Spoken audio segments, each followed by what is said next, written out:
একাধিক সমস্যা দীর্ঘদিনের, তাই সমাধানের দাবিতে সোমবার কলকাতায় ডিভাইস অফ এর কর্মসূচি। এই বিশেষ কর্মসূচিতে অনুষ্ঠিত হয় সিটু সমর্থিত Kolkata Ola Uber app cab operator and drivers ইউনিয়নের উদ্যোগে। মৌলালির লামরিলা পার্কে জমায়েত হওয়ার পর সেখান থেকে পরিবহন দফতরের উদ্দেশ্যে বিক্ষোভ মিছিল করেন চালকেরা।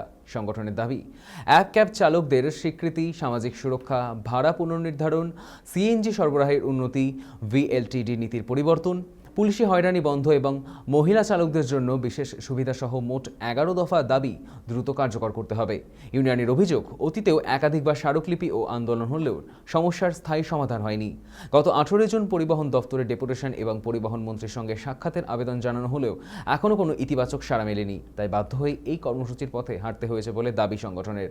বিক্ষোভকারীরা জানিয়েছেন, সরকার দ্রুত আলোচনায় না বসলে আগামী দিনে আরও বৃহত্তর আন্দোলনের পথে হাঁটবেন তারা।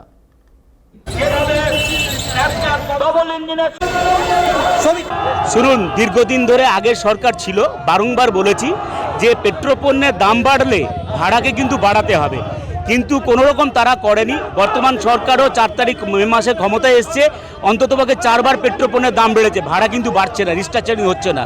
সিএনজি পাম্পের সংখ্যা খুব কম, 6 ঘন্টা 7 ঘন্টা লেগে যাচ্ছে পাম্পে সিএনজি ভরতে। ফলে পাম্পের সংখ্যা বাড়াতে হবে এবং সরবরাহ স্বাভাবিক করতে হবে। আমরা বলছি ভিএলটিডি কেন? যদি থানার সাথে ট্র্যাকিং না হয় তাহলে ভিএলটিডি বসাবো কেন?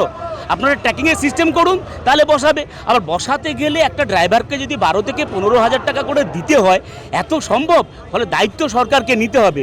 মহিলা প্রচুর ড্রাইভার আছে, তাদের নিরাপত্তা, তাদের বিশেষ প্যাকেজ সহ, এবং এই যে বিভিন্ন পেট্রোল পাম্পগুলো রয়েছে সেখানে হচ্ছে পর্যাপ্ত শৌচালয় তাদের জন্য নেই, এগুলো ব্যবস্থা করতে হবে। এবং 4 চাকা 2 চাকার এই যে সাদা প্লেট এবং হলুদ প্লেটে যে সমস্যা, এই সমস্যাটাকে কিন্তু দ্রুত দূর করতে হবে এবং ওই আইডি বন্ধের নির্দিষ্ট একটা সীমারেখা ঠিক করতে হবে। এই 11 দফা মোট দাবি আছে।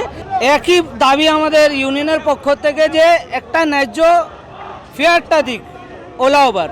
আজকে 2014-তে যে ফেয়ারটা ছিল সেম ফেয়ারটা 2026-এ আছে। এখন আমাদের যা অবস্থা আছে, সারাদিন যদি 12 ঘন্টা অনলাইনে গাড়ি চালায় যে কোনো অ্যাপে, সবার একই অবস্থা যে ফেয়ারটা 15 টাকা 12 টাকা কিলোমিটার দিচ্ছে।